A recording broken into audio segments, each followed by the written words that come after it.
Azeez Animashaun is a former banker turned farmer. In this exclusive chat with WAVESPLUS, he narrates how he transitioned from being a banker to a farmer. He is a graduate of Olabisi Onabanjo University. He resigned from his white-collar job to pursue his passion in farming. Azeez says cumulatively he has been in the farming and poultry business for over 28 years.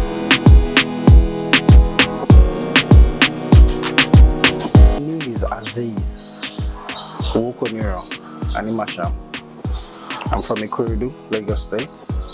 I'm the MD of Azeez Animashaun Farms Nigeria Limited, which is located in Okigbegun Sawmill, Shagam Road, Ikorodu.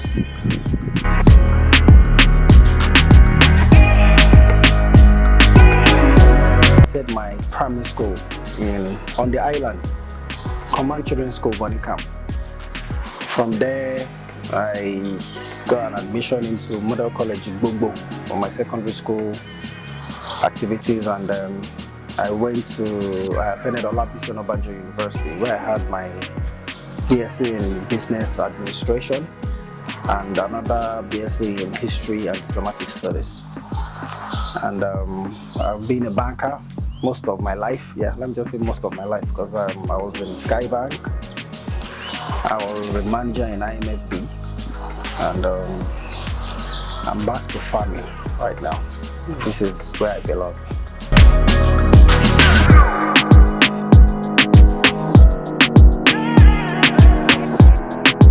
All thanks to God, all thanks to my dad. His name is Mr. Azeez Animashaun. He's the founder of Animashaun Farms Nigeria Limited, Ikorodu. He taught me all I knew, and he's always been in the system. I was born in it. I didn't have a choice. All my life I was always in the farm, so it's something that I'm used to. I know everything about it, and it's easy for me to go into. And so far so good. It's been amazing. It's been perfect.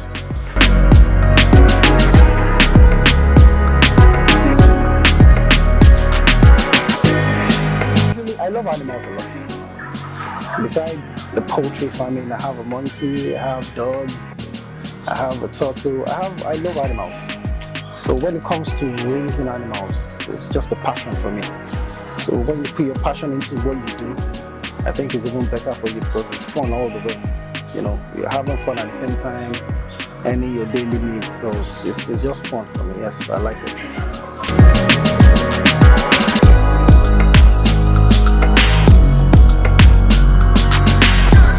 The way, that's just it. I think one of the problems or issues we had in this, or we are having in this country, is we are not putting enough focus into farming, especially the youths. Gone were the days where white collar jobs were feeding people or making people look. But these days you realize that you just have to be in production for you to have your way and have a comfortable life. Farming is the way. I'll take it than any other job in the world. I'll do it again and again if I have the opportunity. And then I would advise people to give it a try, no matter how small it is. Just start, see how it goes, and then be focused with it. Don't go into it just because you want to make the money just like that. Get to know the job, and then you eventually get to know you, and you smile. So that's it.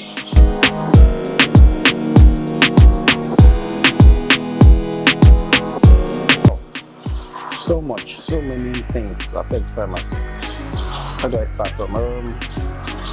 Let me talk about the basics.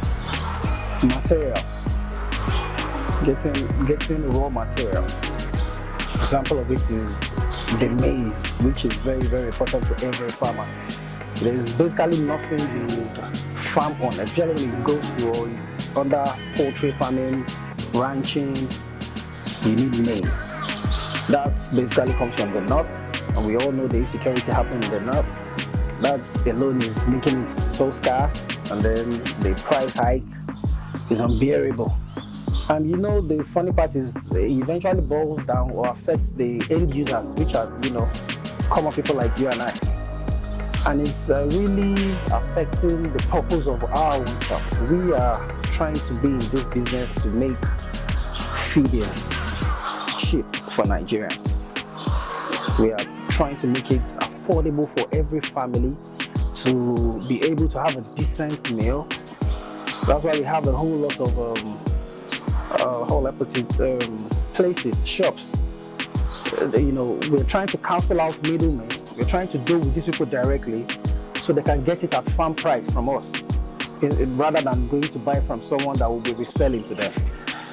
But it's defeating a whole lot of focus for us, because at the end of the day, you realize that your production price alone has gone up. And then, if you sell below price, you're going out of business. So, the basic thing is just raw materials, maize, soya, wheat oil, and the fact that, the government is not paying enough attention to grassroots farmers. Tell you they are sharing maize and all that, and you realize that it's being politicized. How will I use that? I hope I'm correct. And then, it doesn't get to the main source. It doesn't get to the main people that are actually into this production itself. So which leaves people like us that don't even have any connection to fend for it, in a much more harder terrain, and eventually still ends up in making the production price very, very high, and it defeats the fact that we want to make feeding cheap, affordable for Nigerian families. So insecurity, you hear of kidnaps up and down.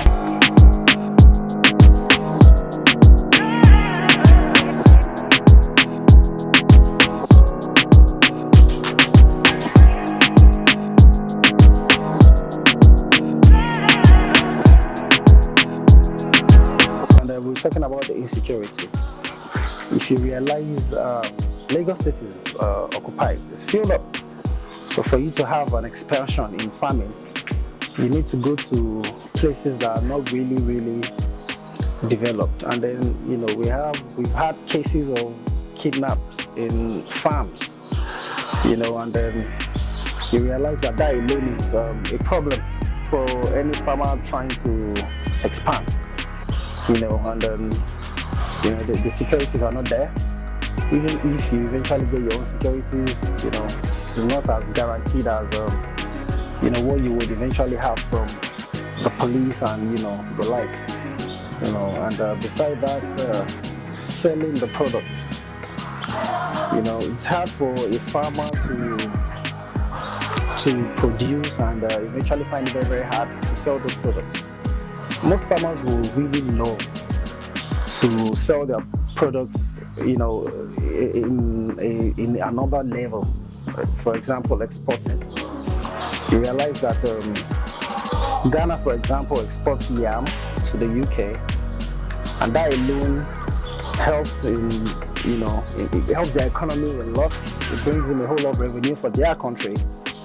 But in Nigeria, we don't have the resources. We don't have the opportunity of the government creating a channel between farmers and export companies that can get this product and use it for in production of a whole lot of things.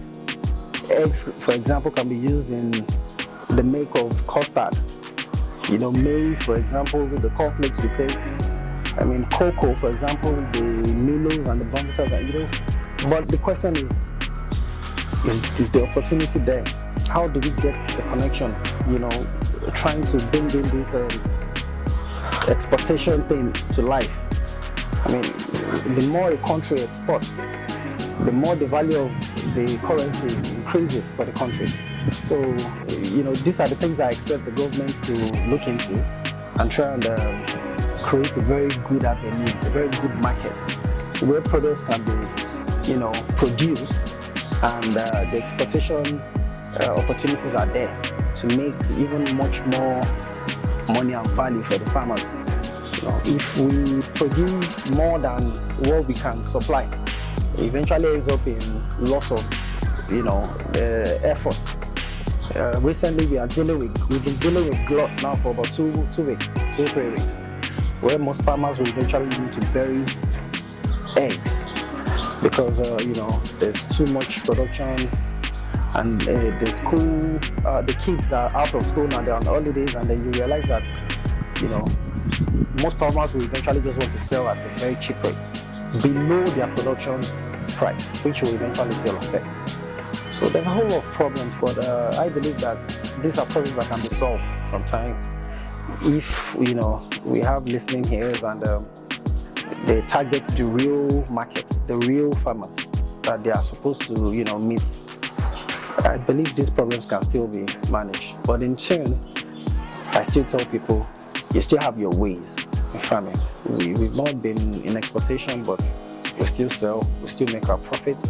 The farm is still expanding, we're still in production, and we're still doing fine.